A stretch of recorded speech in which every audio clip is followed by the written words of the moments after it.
Prions pour les célibataires qui se consacrent pour le monde. De la lettre aux Romains. Si Dieu est pour nous, qui sera contre nous?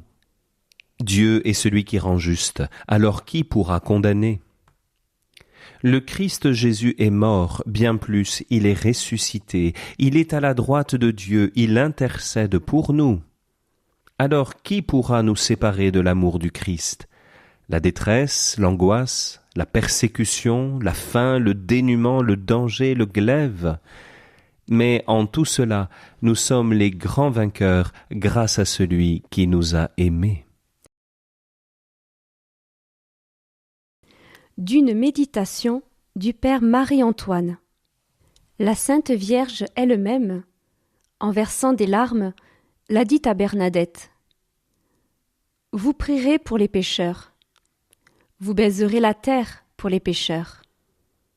Est-il nécessaire de dire à quel point il faut prier beaucoup et faire prier beaucoup? Pour vaincre dans la lutte, l'arme la meilleure est toujours la prière. Le prêtre est tout-puissant par la prière. Qu'il renouvelle dans son peuple l'esprit de prière. Il renouvellera sa paroisse. Voyez le saint curé d'Ars. Il priait et il faisait prier. C'est par la prière qu'il faisait toutes ces merveilles. Là était tout le secret de sa puissance, de sa force et de ses miracles. Prions. Nous t'en prions, Seigneur, toi qui as inspiré à ceux que tu choisis l'intention de garder le célibat. Achève en eux l'œuvre que tu as commencée. Pour que soit parfaite l'offrande qu'ils te font d'eux-mêmes, donne-leur de rester fidèles jusqu'au bout à leur engagement. Par le Christ notre Seigneur. Amen. Notre Père, qui es aux cieux, que ton nom soit sanctifié, que ton règne vienne, que ta volonté soit faite sur la terre comme au ciel. Donne-nous aujourd'hui notre pain de ce jour. Pardonne-nous nos offenses, comme nous pardonnons aussi à ceux qui nous ont offensés. Et ne nous laisse pas entrer en tentation, mais délivre-nous du mal. Je vous salue Marie, pleine de grâce. Le Seigneur est avec vous. Vous êtes bénie entre toutes les femmes, et Jésus, le fruit de vos entrailles, est béni. Sainte Marie, Mère de Dieu, priez pour nous pauvres pécheurs, maintenant et à l'heure de notre mort. Gloire au Père et au Fils et au Saint-Esprit, comme il était au commencement, maintenant et toujours, et dans les siècles des siècles. Amen.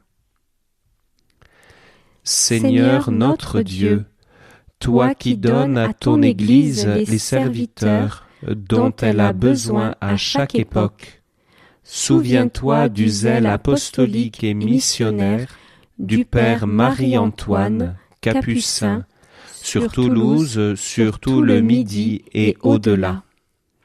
Proche des pauvres et des enfants, plein d'une énergie puisée dans la foi et la prière, il portait sur les gens qu'il rencontrait un regard d'amour venu de ton cœur de Père. Il savait avec ton Fils parler de ta miséricorde et avait l'art de conduire les pécheurs à la réconciliation. En ce début du 3e millénaire, marqué par l'indifférence religieuse ou par une haine contre les chrétiens, daigne glorifier ton serviteur qui s'est donné sans compter à sa mission. Qu'il intercède pour l'évangélisation renouvelée à laquelle le Saint-Père nous appelle tous. Ainsi, grâce à la Vierge Immaculée, qu'il aimait vénérer à Lourdes avec les foules qu'il y menait, nous pourrons, dans l'élan de l'Esprit Saint, marcher sur les chemins de ton royaume d'amour et de paix. Amen. Écoute ton appel, viens, suis-moi, lève-toi et ne crains pas de marcher avec lui. Il est ton chemin de vie, la route de ta joie. Il est ton chemin de vie, la route de ta joie. Accueille le Christ, il est ton sauveur. La vie que le Père donne en abondance, lui la vraie lumière, la vérité qui rend libre, sa parole vient réveiller ton cœur. Écoute ton Dieu t'appelle, viens, suis-moi, lève-toi et ne crains pas de marcher avec lui. Il est ton chemin de vie, la route de ta joie. Il est ton chemin de vie.